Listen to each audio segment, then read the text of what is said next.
What's up, STS Nation, and welcome to another episode of Surviving the Survivor, the podcast that promises and delivers in bringing you the very best guests in all of true crime. Lyle and Erik Menendez, that is the focus of tonight's show. Obviously, a very high-profile case from the late 80s, early 90s. They were convicted of the grisly 1989 shotgun murders of their parents, Jose and Mary Louise Kitty Menendez, at the family's sprawling Beverly Hills mansion. And they have been in prison ever since 1989. But do they now have a shot at freedom after a recent revelation from Menudo Boy band member Roy Rosselló, who recently came forward in a still-to-be-released documentary saying that he himself was molested by the father, Jose Menendez? We have an amazing panel here today to discuss this. Ildiko Tabori. Dr. Tabori was featured in the A&E documentary about the Menendez brothers. She received her PhD in clinical psychology from the California School of Professional Psychology at Los Angeles in 2003 and has been a practicing licensed psychologist and neuropsychologist since 2004. The man who proudly wears the LSU pullover, that is Jody Plauché. He has worked in the field of violence prevention since 1995. While attending LSU, he served on the executive board for Men Against Violence, a campus organization aimed at preventing campus violence, including sexual assault and other physical violence. He detailed the experiences in his life in his 2019 book, Why Gary Why, the Jody Plauché story, and speaks out often about how parents can detect potential abusers. We'll get into his story a little bit. We've had Jody on the show before, and he has an incredible story to tell. Last but certainly not least, in the red, Dr. Shiloh is a former police officer and current forensic and law enforcement psychologist. She has specialized in sex offender treatment and psychological evaluations and risk assessment for high-risk sex offenders since 2006. She's also the co-host of the Forensic Psychology and True Crime podcast, LA Not So Confidential. LA Not So Confidential. So check it out. Comments already rolling in from STS Nation, which I love. Jules J says, I agree. If they were the Menendez sisters instead of brothers, they would have been free a long time ago. Shout out to Pam Armour, who is now a YouTube member, and you too can join on YouTube. You can follow us on Facebook, Insta, Twitter. We are at Podcast STS, where I post all the show times. Instagram, I put up pictures of Carmella in her natural habitat, her condo. You never know what's going to happen there. You can also follow us and support us on Patreon. And believe it or not, by the way, Carmella said, don't dare plug any of this stuff. And I'm doing it. I can tell she's getting annoyed. But we have launched, finally, our merch store. I have no real idea how to get there, but if you go to the homepage on YouTube, there is a link to the merch store, and we're going to get some car merch up there as well. Frankie Figs, a friend of the show, weighs in. Here's the thing. It doesn't mean they didn't slaughter their family. It might mean they had reasons. So maybe manslaughter and not first degree. I don't know. So very quickly, just a bit of a recap here. The Menendez brothers, this was almost as high profile as the O.J. Simpson case, just a few years after. They were convicted in 1996 of the murders of their parents, Jose and Mary Louise Menendez. The charges were first-degree murder, conspiracy to commit murder. They used a Mossberg 12-gauge shotgun. At the time, they were represented by their defense attorney, Leslie Abramson, and the brothers stated that they killed their parents out of fear for their lives after a lifetime of abuse at the hands of their parents, especially sexual abuse at the hands of their father. And now there's this guy from Menudo who has come out. The father was a music executive and says that Jose Menendez raped Roy Rosello himself. And therefore, we're asking the question, could this change the entire dynamic of the story, at least in the court of public opinion? Dr. Tabori, you've been following this very closely. First off, why? And what do you think about the possibility that there could be a retrial even? I don't know the legalities about having a retrial, but I want to backpedal a little bit, saying that, had this crime happened now, we know a lot more about child abuse, child sexual abuse, physical abuse, emotional abuse, and we're taking it a lot more seriously. So if it would have happened now, maybe they would have had that imperfect self-defense trial that they really needed.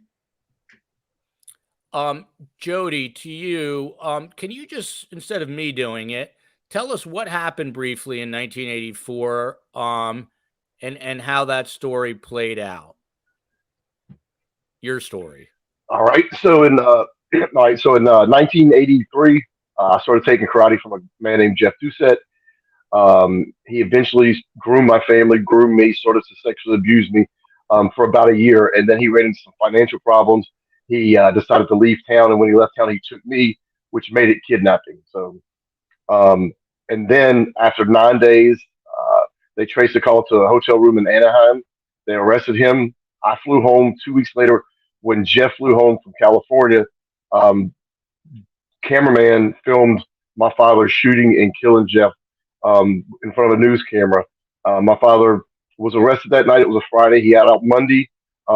Eventually, he got a 7-year suspended sentence, 5 years probation, and 300 hours community service.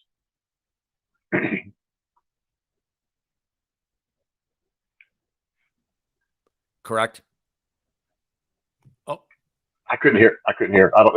Hopefully, my connection on my end isn't as bad as I can barely hear. You want to try to pop out, or do you have your earbuds in? Because it was a little better before, Jody. I've got my earbuds in. I don't know what happened. Why the connection here?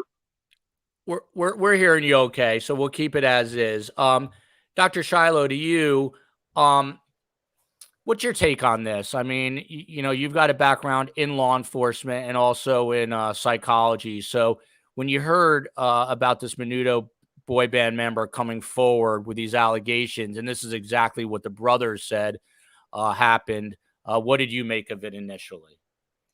Yeah, I think it's interesting from a number of aspects, especially how we're sort of starting to see this trend of old cases where people have already been convicted of murder kind of being questioned and reinvestigated and looked into a little bit more in like the true crime realm.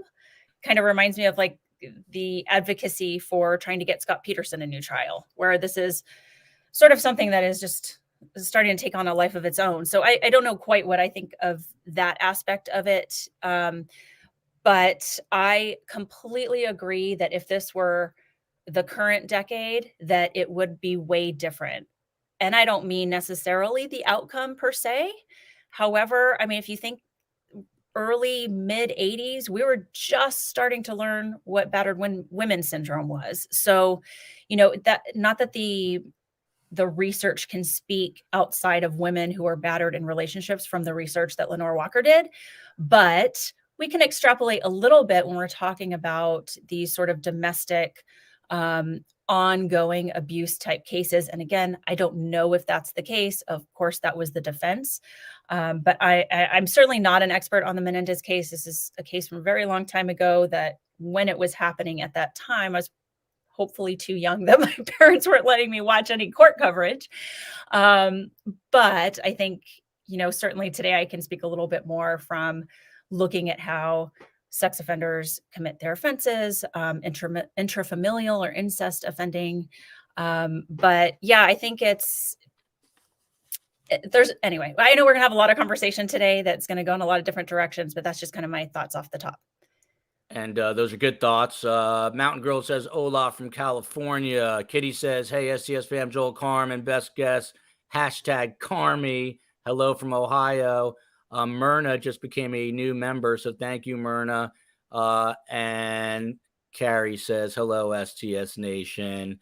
And someone here says, are we talking about Menendez brothers or Bad Lori? Tonight we are talking Lyle and Erik Menendez. And Carmella, Frankie Figs, says your name with a gazillion heart emojis. Okay. You have some strong opinions about this, Carmella. You did a lot of homework, and you're a little worked up about this. Why? Right, let me rephrase it. Rephrase it, Carmen. I have opinions, but I didn't do a lot of work. I did some work. I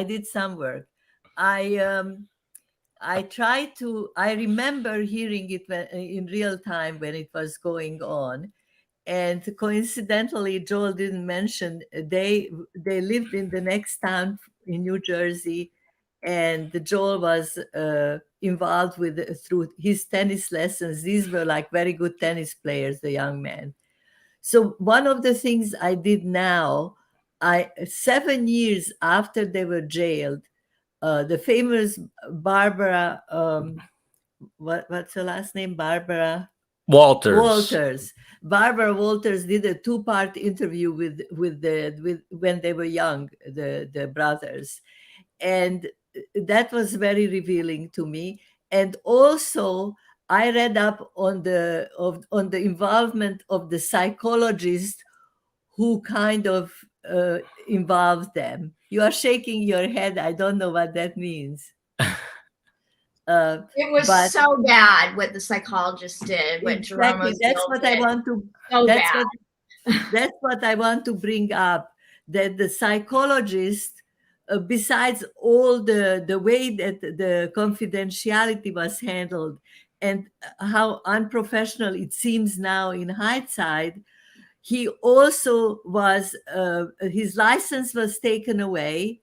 And a woman accused him of, I even wrote it down, had sex with a female patient who also accused him of raping her.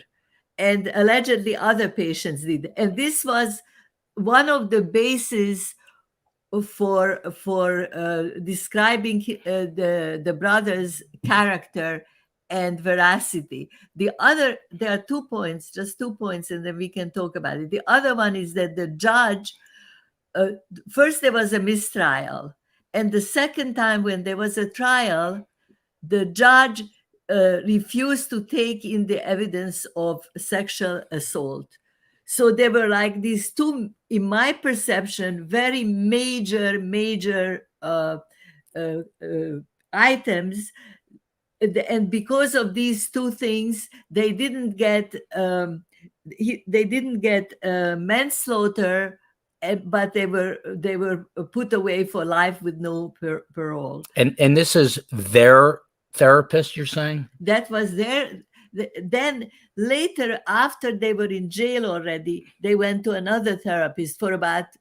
At the time Barbara Walters interviewed them, they already 6 years they were in therapy, and they were talking about the benefits of that therapy. But the first therapist was an embarrassment to the profession. He was a disgrace. And on the basis of his testimony, because the truth about him came out a little after the trials, the truth about him didn't come out through the trials. Got it. So I'm a little bit biased in favor of, who am I? I'm not an attorney, and I cannot. You're the co-host of Surviving the Survivor. That's who I am, and I think that they should have, a right to a retrial after how many years? Almost 27 years in jail. And also, I read that they are exemplary inmates. Yes, and they do a lot to be advocates for nonviolence and so forth. I know my mother. I told you she's fired up. Jody Plowshay, she's fired up. Real quick before we get back to you, Jody. Hello, STS Nation from Los Angeles, where Dr. Shiloh and Dr. Tabori are. I knew the next door neighbor to the Menendezes. Well, drop us some comments on what that whole situation was like. Shout out from Illinois. Susu, Carm on the case. Carm. Hi, I'm watching from California only to see Carm. Good day from Australia. So we've got it all covered. Jody, Unfortunately, but it's the truth. As far as I know, you're the only male that was victimized on this panel here. Obviously, it was not at the hands of your parents, but you've worked in this field. What is it like for someone who is betrayed by their own parent, sexually assaulted, sexually molested? How possible or impossible is that to overcome? Man, it's tough to say because that is your parent. That is the people who are supposed to protect you. Luckily, in my situation, my father was, the aggressor, but he was also protecting his family. So I never had to live with that as far as my father being the perpetrator. But I will say this: I watched like an hour documentary on it today, just to kind of refresh my knowledge on the situation. And I think the Menudo kid is able to testify in the first trial, you don't have a hung jury. I think you get a full acquittal. I always believed them. And it wasn't just Counselor Jody believing the Melendez boys or saying that they were sexually abused to get away with murder. Their story just made sense. I mean, if you molest your kid and they kill you, that's kind of on you. Interesting take, but that is coming from someone who's experienced it, not from the parent, but from someone else. Just to get everyone totally caught up. So there were actually two trials. Originally, both Lyle and Erik Menendez were tried separately with a jury for each brother. Each of those juries deadlocked, and both of those trials ended in mistrials. So then they had a second trial together. They were tried by a single jury, and they found them guilty, and they were sentenced to life imprisonment without the possibility of parole. Just for full disclosure, what my lovely mother alluded to was I grew up playing tennis, and I was a average tennis player, and I would go to the East Brunswick Racket Club in East Brunswick, New Jersey, which is equidistant from my hometown and from Princeton, New Jersey, where the Menendez brothers played. They were at a very high level, but oftentimes they would be playing on court 1 and I'd be playing on court 2. But we all had Brad as our coach, and Brad testified during this trial. So it hit very close to home for me. And I can remember hearing stories about parties at their house. And one time in particular, Dr. Tabori, where some kids were at the Menendez home for a party in Princeton, and someone spilled red wine on the carpet, and Lyle or Erik, I can't remember exactly which one, 30 years later, but they really freaked out, saying, "You don't understand. My parents are going to kill him. My dad's going to kill me." But he meant it. It wasn't like a freak out, like, "Oh my God, I'm having a party." He was really genuinely worried at the time. I don't know. Jody seems to, totally buy into, what they are saying. My mother just went on the record as saying that she thinks they deserve a retrial. What's your take on this? I mean, do you believe that they were sexually abused, and what do you think that impact was like on them psychologically? So way back when the trial was going on, I mean, this is the mid-90s. I hadn't gone to grad school. I was kind of following what the media was following, and I'm like, oh yeah, this is ridiculous. They're lying.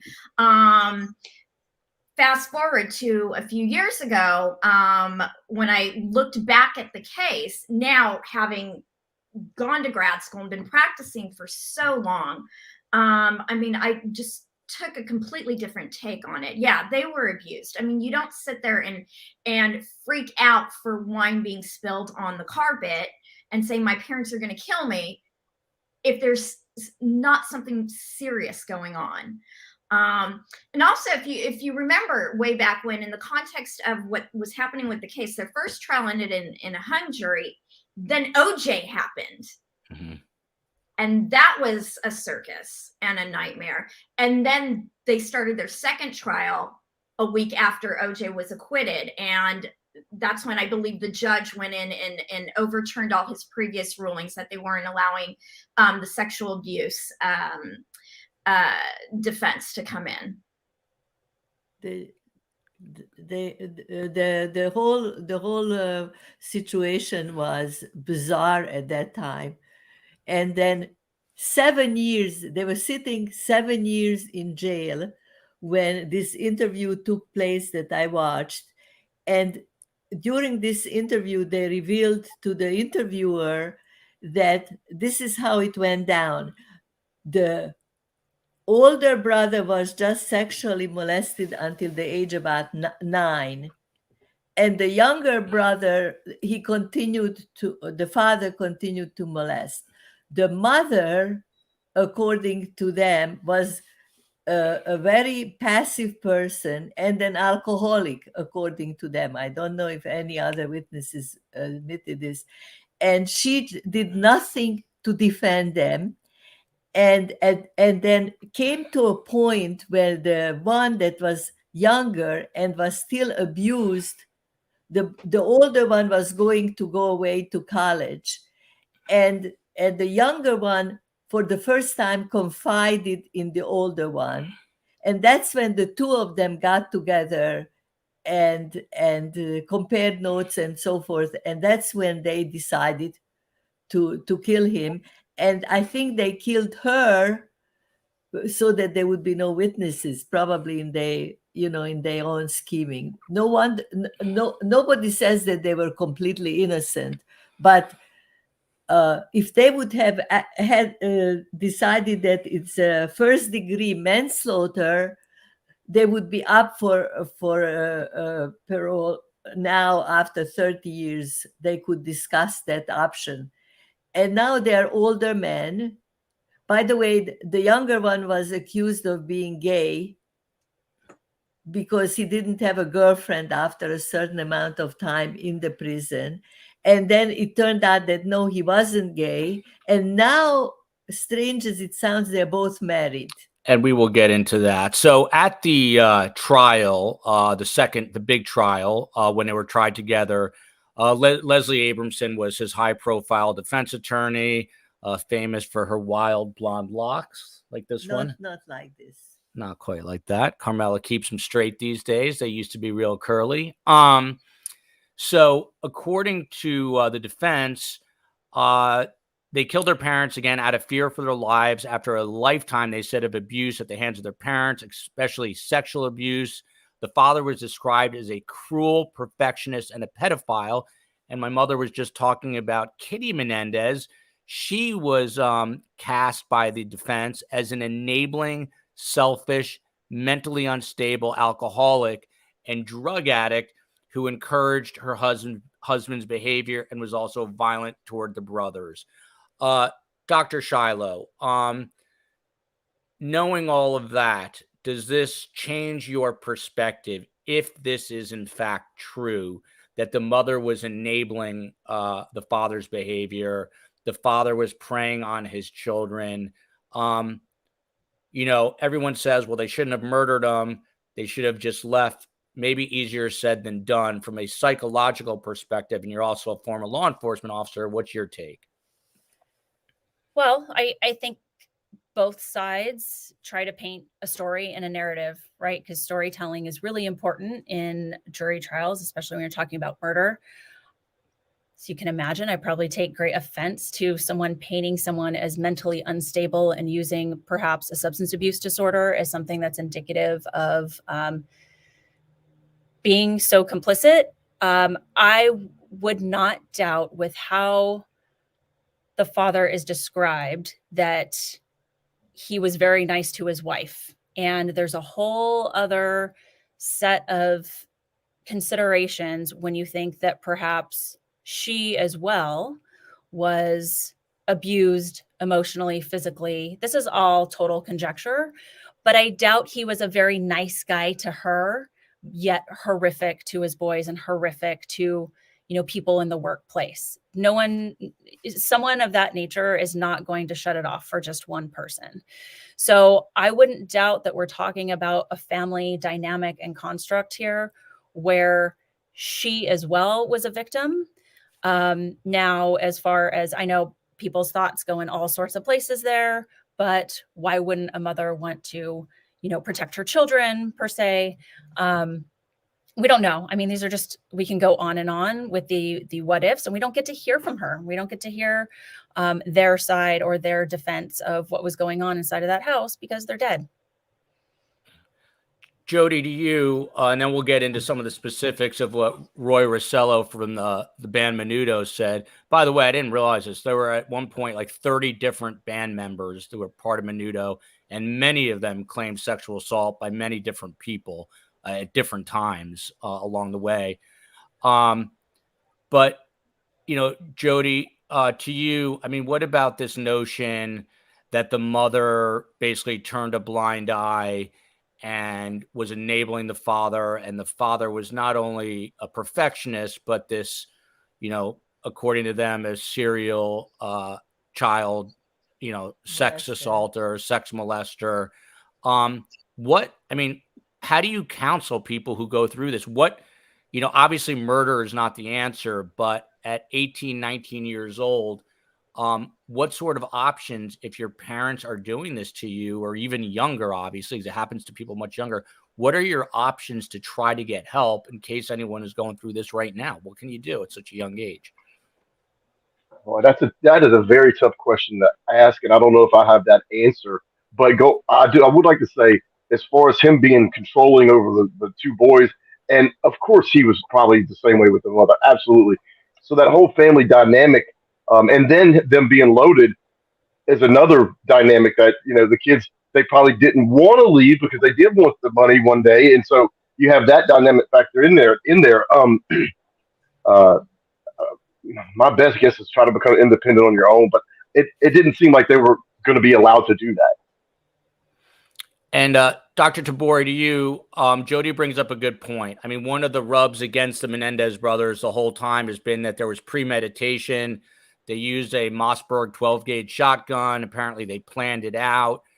They wanted to make it look like a mob hit. We just had Detective Phil Waters, who I have every Friday. He's a retired homicide detective out of Houston, investigated more than 400 homicides. He has little empathy for the brothers. He thinks they did it partly out of greed, premeditation, which many people think because the family was loaded. He was the head of RCA Records, the father at the time, which was very big. They had millions of dollars. Not long after the parents were murdered, they were out buying cars and, nice clothes and jewelry, watches. So, how do you counter argue that or can't you? Was there an element, in your opinion, of greed involved here, or was it just their reaction to all that was going on in their lives at that time? I believe it was a reaction to everything that was going on in their lives. I don't think greed was involved. I mean, these kids grew up very privileged, so they, I don't think their spending habits per se were different, meaning not that they were buying, $800,000 watches or cars or whatever at that time, but their behavior after this was pretty consistent with what 18 and 21-year-old boys do when now they have access to money. Oh, let's go spend it. I don't know if Jose and Kitty Menendez sat their kids down and said, this is how to budget. This is how to invest your money. This is how to save. So they're spending this money because now they have access to it. But the week leading up to the murder was just like this intense period of this PTSD that's really coming out. They got really paranoid. They're thinking that they're going to be killed by then. And it wasn't this long drawn out premeditation. It was a very short premeditation and then overkill. You don't overkill anybody if it's simple greed. That's a good point. And well taken. Very quickly, just to show STS Nation's whereabouts, we've got Colorado, Northern Ireland, Montreal, Scotland, back-to-back, Ontario, Canada, and the list goes on, including Melbourne, Australia here. A global show, Carmella. So, Carm, do you feel a level of empathy for these people? You never met them, I don't think, but you probably, and you didn't even know it, crossed paths with them when you were dropping me off next to Toys R Us at the East Brunswick Racket Club. You may have even seen them. They seem like they seemed 7 years into this, they seem to be very contrite, sincerely. They had close-ups on these interviews of their faces, and they really looked like they said if they could turn the clock back, they would have loved it. It was a horrible thing they did, and they want to spend the rest of their life in prison. At that time, they were in there for 7 years. They want to spend it sort of repenting for this. And I believe that they really felt remorse and regret, and they realized that this was not the only option they had at this point. I think it was kind of, even though it was premeditated a week, it was still an impulsive act of two almost teenagers still, that they finally communicated about this with each other. In that family, you didn't talk to each other. You didn't go and tell, I feel this or I feel that. And when allegedly the younger told the older one, who was already at Princeton, they're not stupid boys. They are intelligent boys, men now. And the younger one told the older one what is going on and how his life turned out and what he's afraid of. They just decided we have to do something, and this is the solution they came up with. The question is, right now that they are 27 years in jail, prison. Sorry. The question is, do they deserve a chance to live out do they have to live out their lives in jail or in prison, or do they deserve a second chance? And on the basis of these two legalities, first, that the judge refused to permit the discussion of the sexual abuse, and the second one was the horrible behavior of the testifying. Either he's a PhD or an MD, a psychiatrist or a psychologist. His name is Jerome Oziel, and even that was questionable. Why did he allegedly his girlfriend? He set up his girlfriend to listen into the conversation that he had with the younger one who confessed the murder, and that's how they got the confession, in a very unethical and unprofessional way. So I think on the basis of these two, plus the testifying by other people that they were sexually abused by the father, I think on those grounds, if I were the one to decide, I would decide on a retrial. Carm, you're the decide. You decide everything, Carm. Dr. Shiloh. I wish I could. Dr. Shiloh, what about this notion that the therapist was a corrupt guy, in terms of witness testimony? You think that's a valid argument even for a potential retrial here?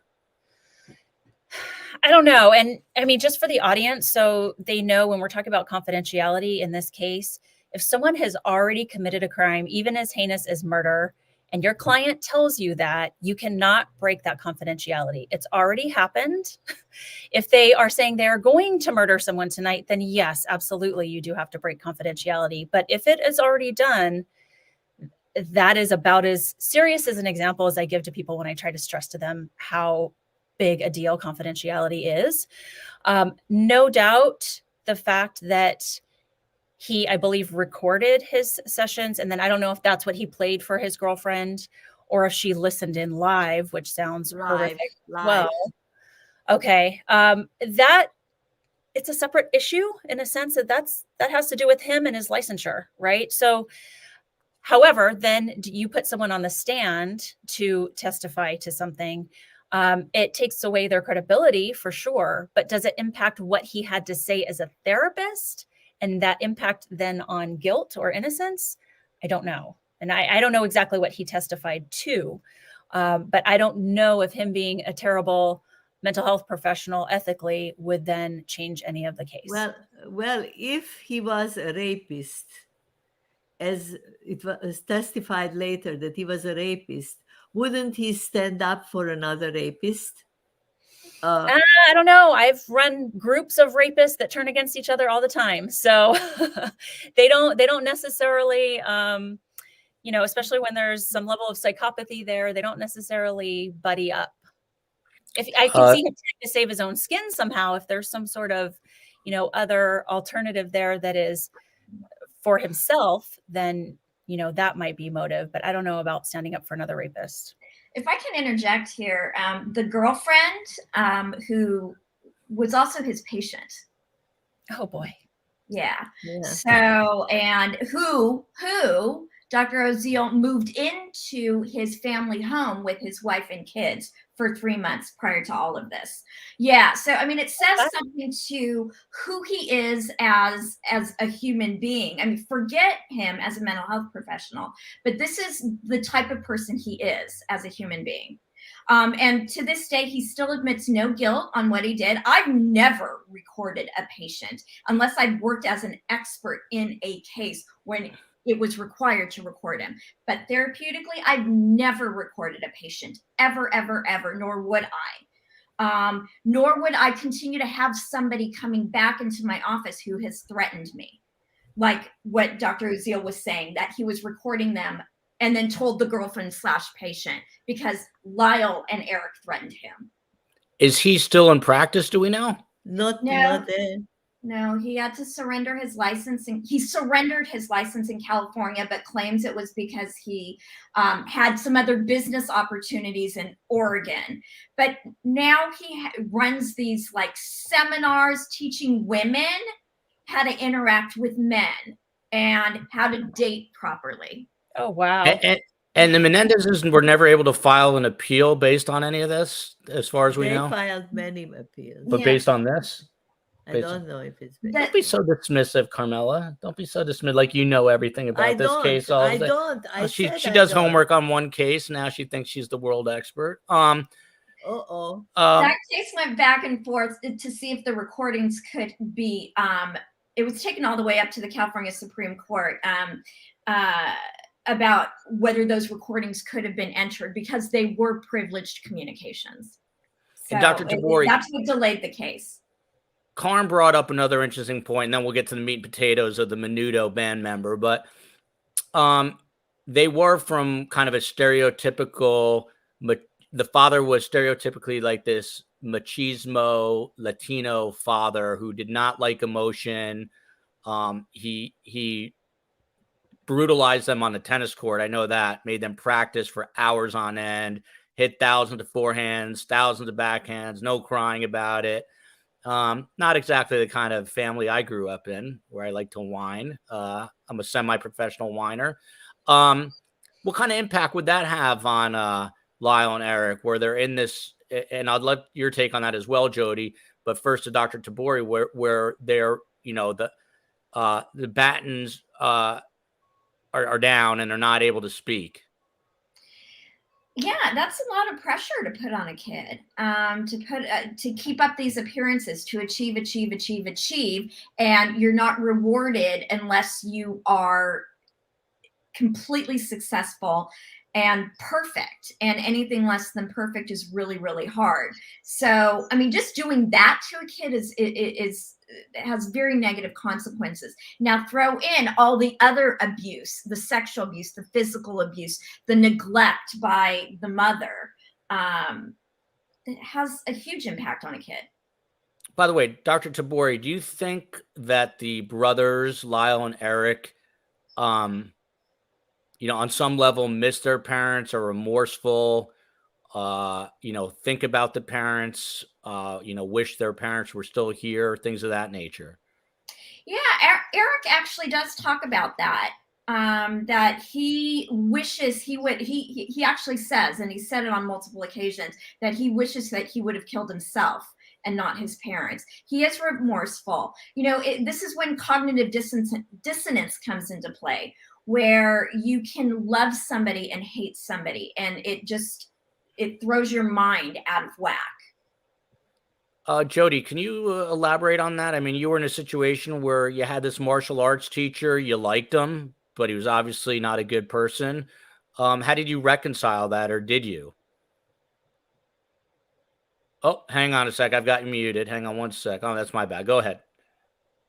I kind of looked at it like, yeah, Jeff came across as being this really nice and fun guy to be around. He would take us to the arcades and movies at the mall and give us money and buy us things and toys. And so you had that aspect of where he was fun to be around. But he did do the one thing that you didn't like, and that was the sexual abuse. But that was, maybe for 20 minutes in a particular day. And then the rest of the time, we were cutting up as kids. But the dad sounds like he was much more controlling, or he was controlling in every aspect of their life. It kind of like it sounds like the great Santini would have banged for young boys. So I think when they compared those, they talked to each other. They probably felt their only way they could escape the parents was to kill them. And Jody, do you think that they should be retried in this case, or even have their conviction possibly vacated? What do you think should happen? I hope they get pardoned. That's what I would hope for. I mean, they've done 30 years. I mean, the last 30 years have probably been better for them than the first 20 years, if you can imagine that. That's an amazing point. So Jody's saying the first 20 years of their life when they were free was worse than the latter 30 when they haven't been free. Catherine Regier, aloha, Joel, Carmen, best guests. Catherine was nice enough to give us a super sticker for Mother's Day, Carm. Got donuts. Big part of SDS Nation. Hello to the lovely Carm. Carm looks beautiful. So far, no one who says Joel looks beautiful, but that's okay. I'll take it. Hiya, Kansas is here. Happy to see and hear from the amazing Queen Carm.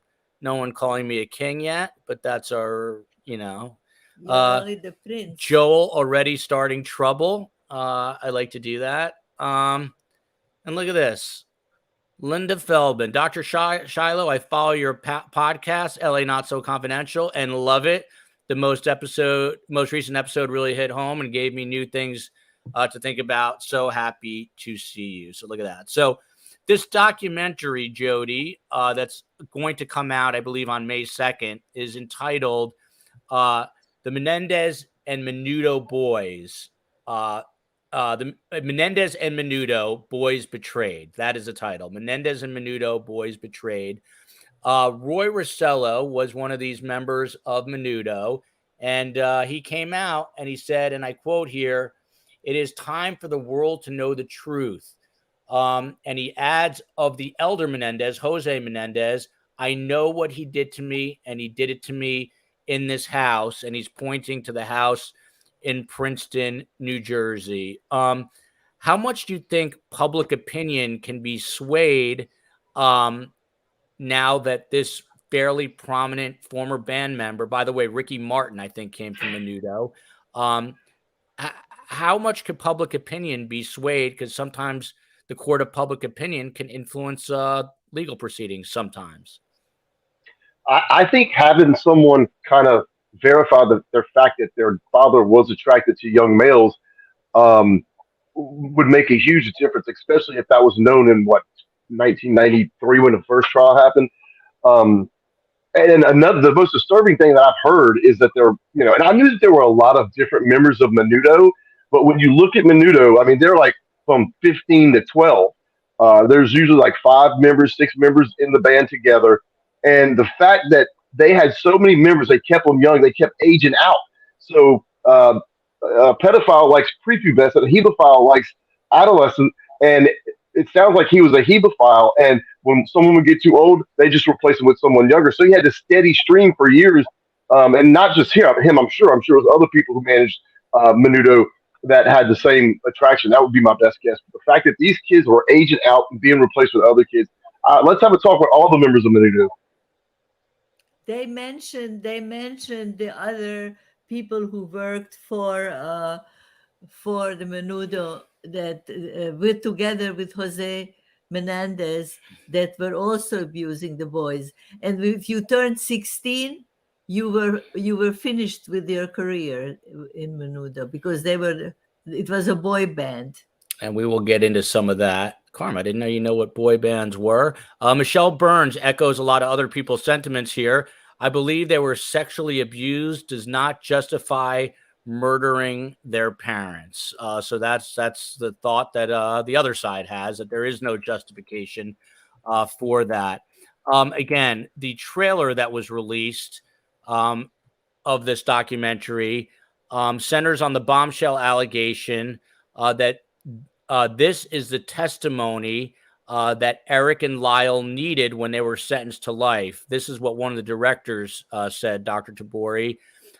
He is the key, meaning Roy from the band Menudo. He's the key to getting action even after all these decades. Do you agree that this guy Roy Rosselló is the Rosello? I'm sorry, Roy Rosselló. That he is kind of the linchpin now in how this moves forward.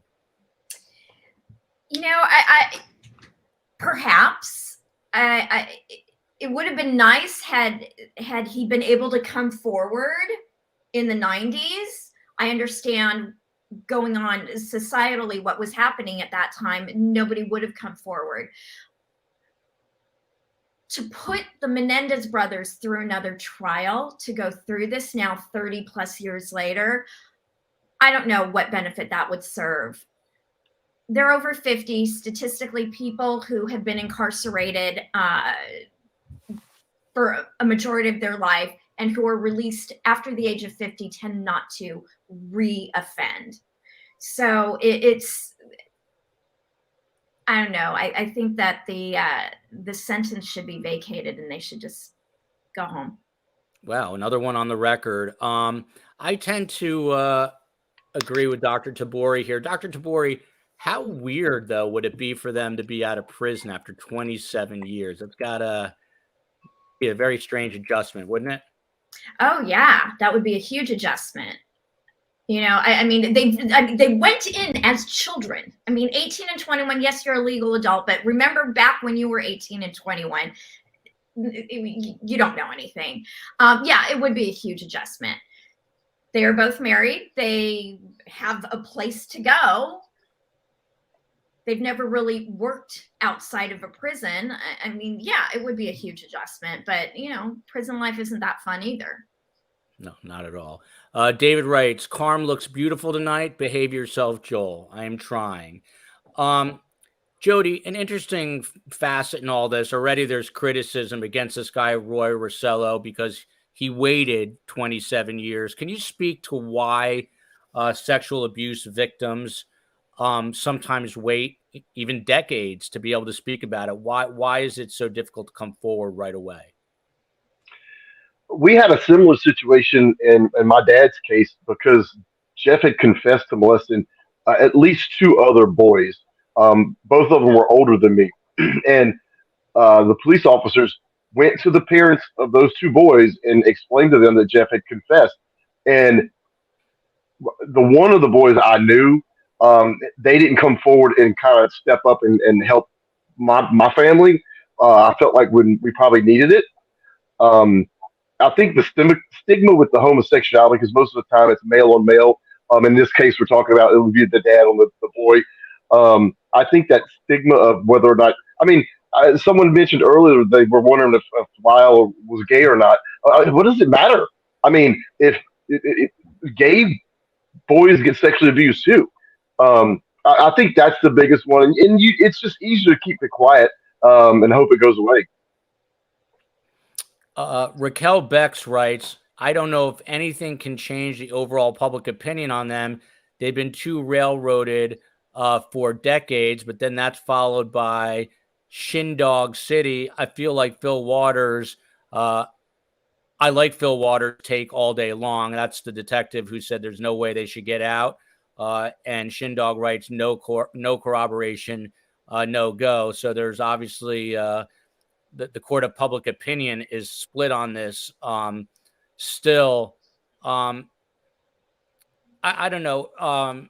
To you, Dr. Shiloh, I mean, just with your law enforcement background, is there any way to go back and reinvestigate any of this stuff? I mean, people go back and, look at cold cases all the time, But speaking of corroboration here, is there a way to go back and re-examine the case? Would the state or defense ever do that? Well, I mean, it's not like we're disputing who pulled the trigger and that a murder occurred and that they're responsible, right? So that part, as far as being reinvestigated, kind of a moot issue. I think if there's any effort put into it, it would be perhaps going back and doing psychological evaluations again on them. Again, contextually, this is all these years later, though. And can you get some collateral information from other victims and kind of assess the veracity of their stories to see, is there something here to, sort of either, let them out, sort of look at how the original sentencing should have gone. Should they have just gotten a couple of decades, perhaps? But I think overall, this is a really unique case of intrafamilial sexual offending, child molesting, where on the research shows that in those cases, generally, we're looking at people who offend against family members, but it's pretty quiet, right? Because they have access, they have built-in trust. But there is a myth that it stays in the family. It doesn't always stay in the family. And so the fact that there's other victims coming forward that were not family members does not surprise me at all. But there's a particular callousness and antisocial flavor that's going on with this, especially when you hear about some of the more really violent, I would say sadistic claims of what the abuse was like. So this doesn't really fit nice and neatly into your, forgive the term, but like typical intrafamilial sexual case, or even Jody's case, which is, someone who is an authority over children, has access to children, is grooming them, like he said, is the fun guy 90% of the time. But then it's all for grooming, for the sexual activity with the child and gaining the trust, and then gaining the trust on the back end for them not to tell anybody. So I think it's very, very unique. But as far as going back at this point, I mean, maybe that's something that attorneys could look at, was just really trying to sort of pad the psychological, the trauma aspect to it, and then see how that results legally for them. And again, for those of you who are younger, AKA Shiloh, I mean, this was on the cover of People. It was on every cover of every magazine. It had the same level of profile as the O.J. Simpson case. I mean, everyone was talking about it. You couldn't turn on the TV without seeing it. These were, and some people are asking, the crime happened in Beverly Hills. That's where they moved very late in their teens or early 20s, but they did grow up in Princeton, New Jersey. Audrey writes, it feels so wrong to have the Menendez brothers still be in prison, but at least they are being productive and helping abuse survivors. And then this comment from Jennifer Castaldi, the reality is those boys were abused and it is horrible. And the way they reacted to it is horrible. So judge who, ? Jody, to you, and my lovely mother mentioned this in passing, but a judge at the time for the trial, when they were being tried together and ultimately convicted, deemed all testimony of sexual abuse irrelevant and inadmissible, which is kind of crazy because it's the crux of the case. I don't want to make comparisons, but that's like if your father was convicted and was never allowed to say, but my son was being sexually assaulted by a victim. Is it similar to that? I would think so. He also took the cameras out of the courtroom as well, because this was after the second trial was after the OJ trial. If my dad, thankfully he got a plea bargain and he didn't go to court. But if my dad would have went to trial and they would have let him admit the hospital rape report where I'd been kidnapped and sexually abused, and they did a rape kit on me, if that evidence isn't allowed in the play, then yeah, my dad gets convicted. And Susu writes, right on cue, they didn't even allow the sexual molestation into the court case, if I remember correctly. That is true. Dr. Oziel was such a liar. His testimony is embarrassing to watch. The one brother here, according to Cheryl B., told his cousin that the father sexually abused him before any of the murders ever happened. That would have been Lyle Menendez. Dr. Tabori, you're shaking your head. Can you fill us in on that part of it? Yeah, I forgot which cousin was told, but Lyle did say that he was being sexually abused. The cousin went to Kitty and said, this is what Lyle was saying. And this is back in 1976. And Kitty denied it and then told Jose, and Lyle and Jose went off upstairs to wherever they went. And that was the last anybody in the family ever heard of it on that level. Also, it's important to remember or to know, in case you don't know, that when both when Lyle and Erik were very, very young, Lyle was molesting Erik. Yeah. When did that come out? I believe it came out in the trial. I don't know if it was, well, obviously not the second trial because you couldn't talk about it then. So the first trial. Yeah. Blue Reader writes here, I said at the time, if they were the Melendez sisters, they would have been acquitted or convicted of manslaughter. The aunt testifying against her dead sister swayed me. This is an interesting point. A few people have made it. Dr. Shiloh, if they were in fact sisters and not brothers, do you think there'd be a different outcome here, Dr. Shiloh? Yeah, I think at the time, I mean, we're definitely, not that people were comfortable with talking about child abuse or ancestral child abuse, but to sort of have that preconceived notion of a female victim and a male offender, people were able to wrap their heads around that a little bit more rather than sort of this notion that even like older teen boys couldn't be victims. Of course they could be. So you had a lot of sort of built-in, I think, disgust. It's like a disgust reaction where people are thinking, oh my gosh, we're talking about a father and his sons here, as well as just boys being victims of child abuse and older boys. And I know some of, your chat is very, very lively and very divided tonight. But yeah, they weren't children per se. And I agree that they're not children, but we're still talking 19, 21, not fully developed brains, definitely not the part of your brain that thinks about consequences and that is still very impulsive. So, it just adds to the context here on top of if there is complex trauma here. I think someone in the chat said, just be careful with your words because you don't know if you've never been there. And we can have so many varied reactions of trauma. And unfortunately, one of them is violence against a perpetrator. So it's a consideration. I'm not saying it's an excuse. It's definitely a consideration for this dynamic. Patty Barnett weighs in. I was in the minority at the time. I believe the brothers, not that it was an excuse for murder, but honestly, their father was so powerful, no one would take his son's word seriously. Very sad case. Jody, followed by this comment from Blue Reader, male sex abuse and assault is joked about. Do you find that where it's kind of minimized when it happens to a boy? Oh, toughen up, stop, whatever the case may be. Is there a double standard in some way? Oh, there absolutely is a double standard, especially if the offender is one of them pretty blonde-haired, blue-eyed Florida 24-year-old teachers. We had a case here in Louisiana a couple years ago where the teenager had a threesome with two teachers, and everybody here is like, oh yeah, he's going to high-five himself to death. I mean, so yeah, people do joke about it. They make double standards about it.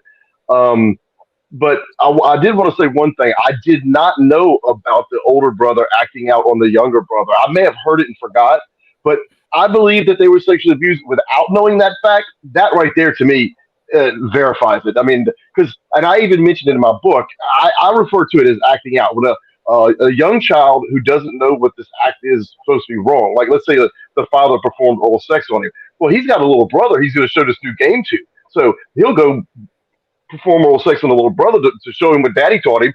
And that he's not necessarily perpetrating on it, but he's acting out. It doesn't minimize what happened to the person who was being acted out on. That they're going to have the same reaction as an abused child, but or they are an abused child. But again, that behavior in that older brother acting out in the younger brother is very telling.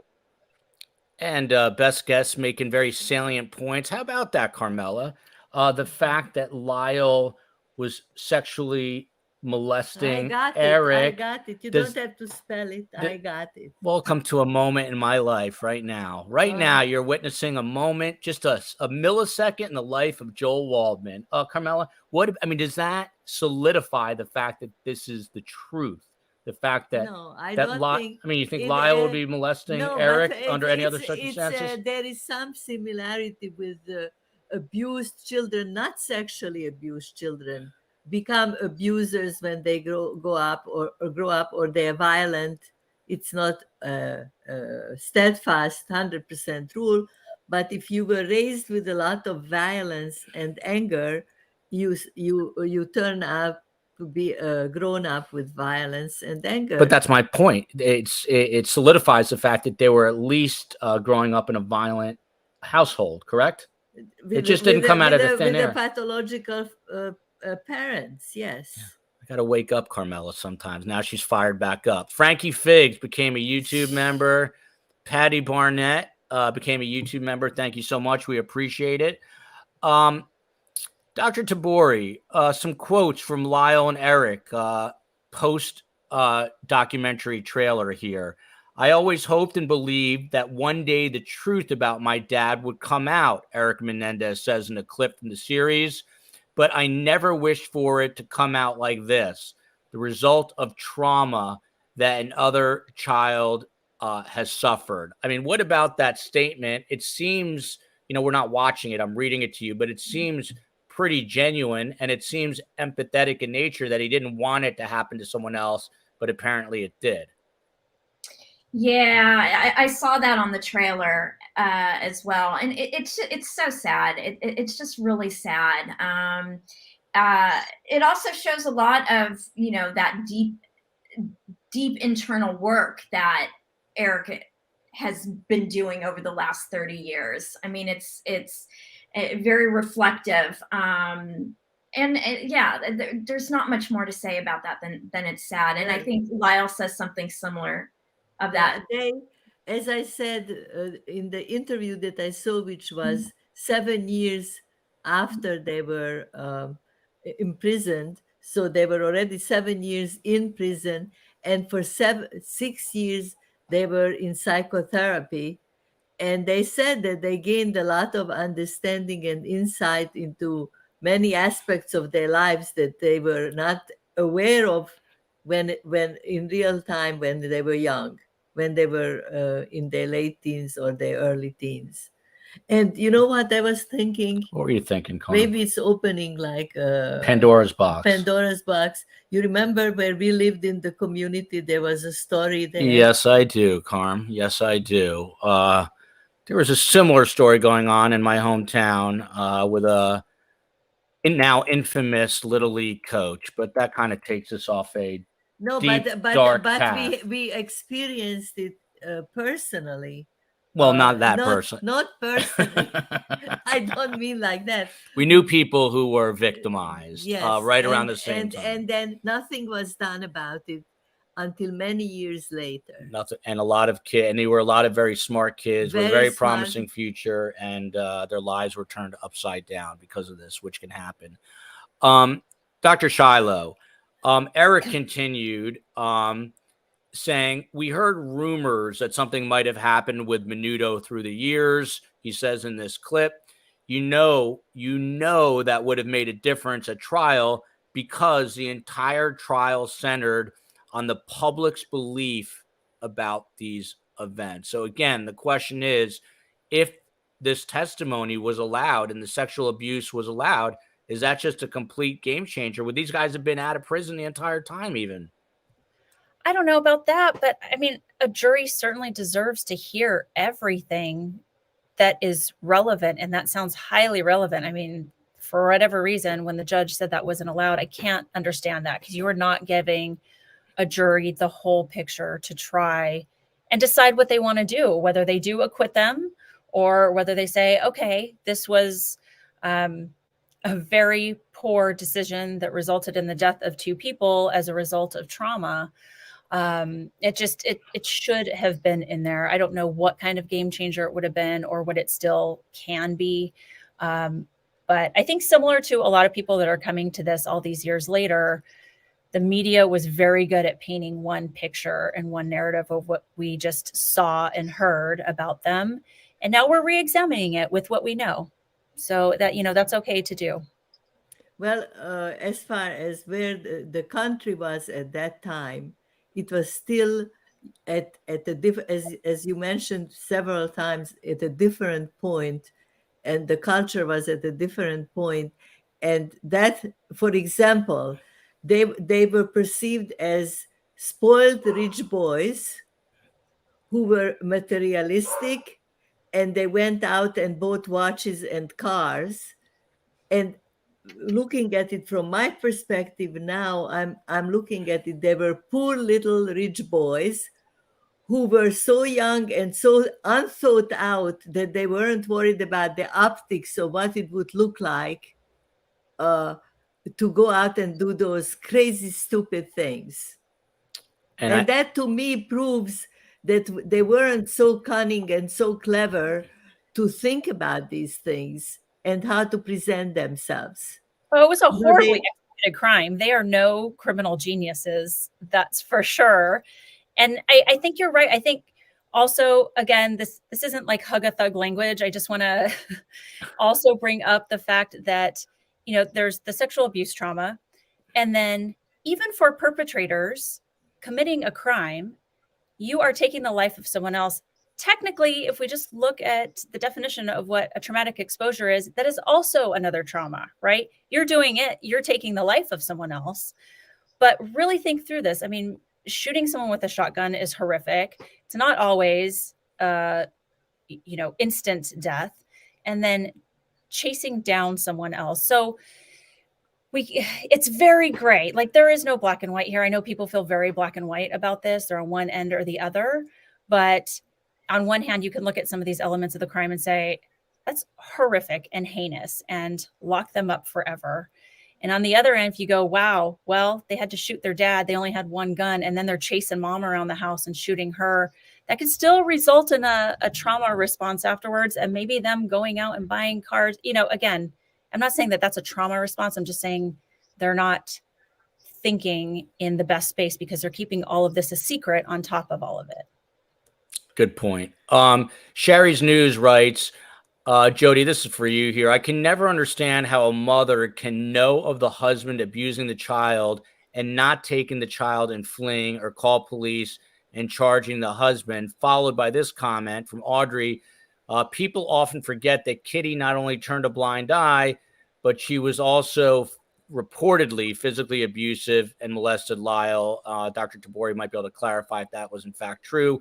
But what about the, do we see that a lot with sexual assault survivors, especially young boys whose mothers are complicit in what the fathers are doing? It happens so much. And usually the anger towards the parent who didn't protect them is a lot stronger than it is towards the perpetrator. Jody, do you want to weigh in on that? You'd be surprised too, not just the non-offending parent knowing and kind of like letting it go on, but I had a situation, I mentioned it in my book, where the girl came to her mother and said, look, the stepdad is fondling me. And the mother said, you're a liar, and sent her to go live with her dad. And that right there had a tremendous amount of mental anguish on her. So it's not uncommon at all. But, I know my mother wouldn't have put up with it if she'd have known. If she would have found out, if I would have told my mother that Jeff was molesting me, my dad would never got a chance to shoot him. She would have shot him. Interesting point. Carm may have done the same thing. I don't know. Would you have done the same thing, Carm? Well, I sniffed out that thing. I told Joel he cannot go with that. So I was a mediocre baseball player, and that's an overstatement. And I was recruited by this guy who ended up sexually molesting kids in my hometown. And when Carmella saw that, I was recruited and I had an open invitation to his house. She said, there is no way you're playing on his team. And he used to take the kids down to Florida for spring training, and he would get them brand new uniforms. And I wanted to be on that team so badly. And good old Carm here saved her son, would not let me play on that team. The things we don't know. That's one of the things that I'm a little bit proud of in my life, that my paranoia served me right. For once. For once. Raul asked a very important question. What was Joel's strength in his tennis game? My strength was being able to throw the racket into the court as hard as I could. No, your strength was that you were impersonating McEnroe. That's what I used to do, impersonate John McEnroe. Bonnie Lee Lopez says, I don't believe a word the Menendez brothers say. They reloaded and blew their mother's eyes out. That is a harsh description, but part of the reality. So Roy Rosselló in this docuseries, and we'll go a few more minutes and wrap this up. He alleges in the docuseries that Jose Menendez molested, drugged, and raped him when the then teenager was performing with Menudo. Jose Menendez at the time was the head of RCA Records. The quote is, that's the man here that raped me. That is the pedophile. It's time for the world to know the truth. Jody, I mean, that's a very deliberate, blunt statement. Do you have, without knowing this guy, Roy Rosselló, 27 years after the fact, do you have any doubt that he's not being truthful? I don't think he has a reason to lie. And I will say this, what I expect on May 2nd, after this documentary airs, I look forward to other grown men coming forward and having the similar story with the same man. I think more people are going to come forward. That's a great point, Jody. That was my next question. If Jose Menendez molested his own children, and if he molested Roy Rosselló, are there other people he molested out there right now? Absolutely. Do you have any ideas or any way to quantify it? Would you say there's 5 guys, 10 guys, 20 guys? They say that average child molester molests like 120 kids before they're caught. So I'd say it'd be in a larger range than just 5 or 10. Carmen, it's your show. You sure can. No, I mean, none of us should be shocked or surprised by the long time spent before these people say it happened to me, especially historically through this period of time.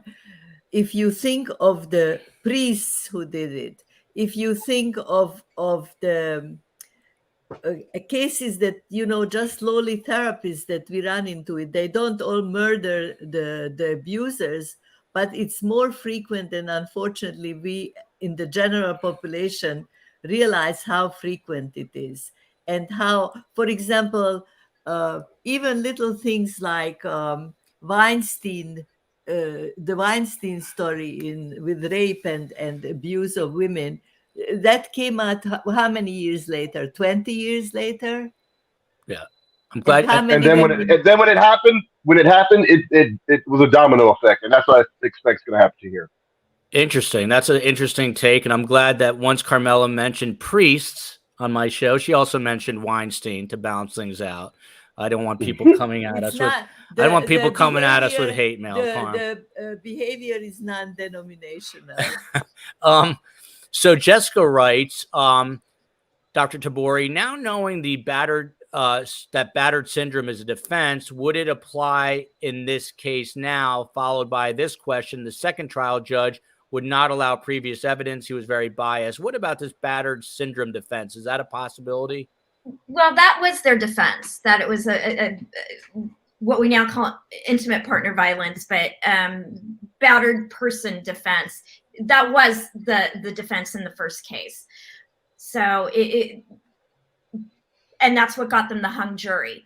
The judge in the second case, which is actually the judge in the first case, which is actually the judge who was presiding over the Rodney King police officers case and sent the trial out to wherever it went, Thousand Oaks or whatever. Simi Valley. What was it? Simi Valley. Simi Valley, that was it.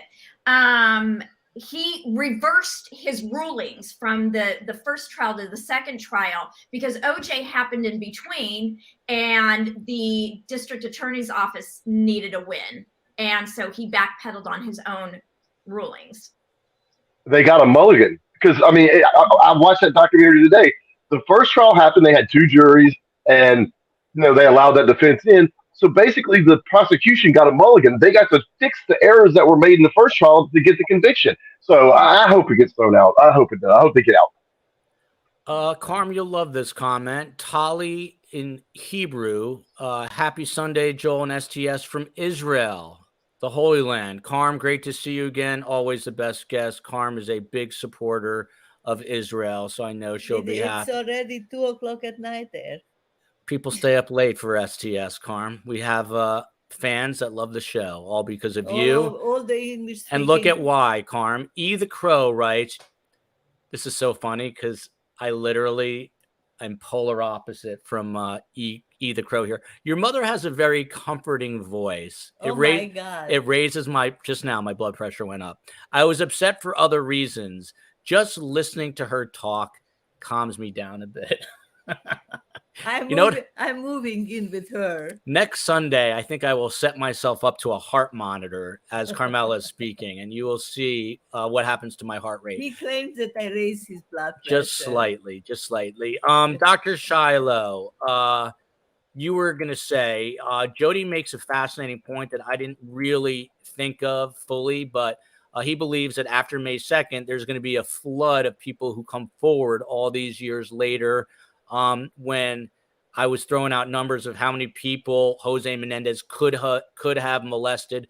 What's your take on that? You think it was a whole lot more than just maybe 5? Yeah, I think there's strength in numbers. I think we will see more people have the courage to come forward now that some others have. Jody nailed it. I mean, when we look at especially true pedophiles, which Jody also defined earlier as being attracted to prepubescent children. Although there can be crossover, there can be exclusive pedophiles or just attracted to prepubescent children, or non-exclusive where they're also attracted to other age levels.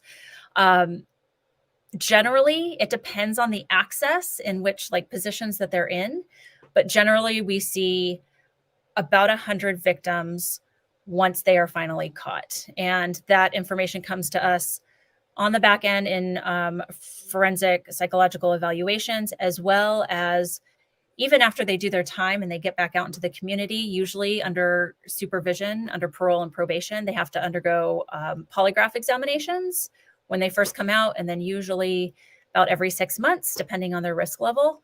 So that's where that data ended up coming from once we finally started implementing polygraphs as part of, here in California, we call it the containment model, where they're under supervision, they're in treatment, and then there's a polygraph given pretty regularly. So especially if he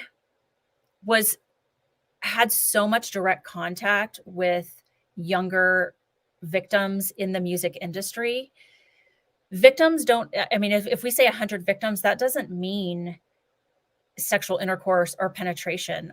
This could be touching, this could be all sorts of other types of offenses that run the gamut of sexual offending. So, if you look at it that way and go, okay, it's not always the worst of the worst, if we have to kind of put it on a spectrum like that, there could be a lot of victims out there. Well, can I just add something? It's kind of a non sequitur. It's not really related to what you said, but I was thinking not only the father was a sexual abuser, but he was also a very violent, angry person on top of it. It's like in the range of how violent people are. I think he was on the extreme of violence on this end, and that was combined with the sexual assaults. So it was two different parts to it, two components. I'm admittedly very ignorant about this. So Jody, to you, who knows a lot about this, the fact that the father was this big, powerful executive, and he's molesting his own kids and apparently molesting other people, it doesn't matter, but I'm curious. Did this mean he had homosexual tendencies, or was he just acting out his rage, his violence, other issues he had on these young boys? That's a good question. And again, I wouldn't be able, yeah, I would suspect that it is a power and control thing, as well as probably an attraction thing, where he was this powerful man. He's going to be in control of every situation, and he was using that. And I think he probably was the hemophile. And Dr. Shiloh, I know you wanted to add to that. Yeah. So, I mean, we don't know his sexual orientation, but what we do see with pedophiles is the hallmark of pedophiles is that the body type that they're attracted to is prepubescent. It's pre-secondary sex characteristics, right? So we're talking the shoulders haven't broadened for boys. The hips haven't broadened for girls. There's no breast buds. There's no pubic hair. If you think about it, prepubescent kids are pretty much shaped kind of the same. So what we see is they're actually, it's a little bit of a myth that pedophiles have a preference for a gender, because it is really more about sort of the age and mindset where the child is at paired with their body type. And if kiddos all kind of look the same around that age, there's a lot of crossover in their victims where we don't see these distinct preferences. They have equal opportunity offenders for both males and females. Dr. Tabori, and then we'll start to wrap up. Raquel Becks, Kitty was in some ways a victim of Jose, but that doesn't mean she couldn't do more to protect her kids. Also, since people say Erik and Lyle could have just left, then why not Kitty? Do you have an answer to this? Yeah, Kitty was a victim of abuse herself in her family, so we're dealing with a lot of intergenerational trauma. So I don't know what her mindset was. You know, we want to say, oh, yes, you're the mother. You need to protect your children. And as a mom, I'm going to protect my kid. That being said, I don't know what was going through her mind, but she probably was experiencing a lot of the trauma that she had from her own upbringing. And maybe she didn't feel that she could protect her children, which is why she tolerated her husband, who was this, ogre of a human being on multiple levels. And she tolerated it with alcohol and pills and turning her head. Carm, one of the things that fascinates me the most about this case, because I could barely get married and I had a decent life and lived on the outside. Both these guys got married, and Lyle twice. He got married the first time, July 2nd, 1996, marries a woman named Anna Eriksson, gets remarried, I believe, in November 2003. After he was caught, he was having an affair. He was cheating in prison, which is hard to believe. And then Erik cheating with whom? Was cheating with another woman. I guess he was writing to. That's what they say. That's what they say. Not with a man. Not with a man. And then on Carm, please, we're gonna get bombarded with emails. It was a question. On June 12th, 1999, Erik marries Tammy Ruth Sackerman at Folsom State Prison. Their wedding cake was a Twinkie. That's what happens in prison. And she went on record as saying that not having sex, to this question here, are they allowed conjugal visits? Not having sex in my life is difficult, but it's not a problem for me. I have to be emotionally attached, and I am emotionally attached to Erik.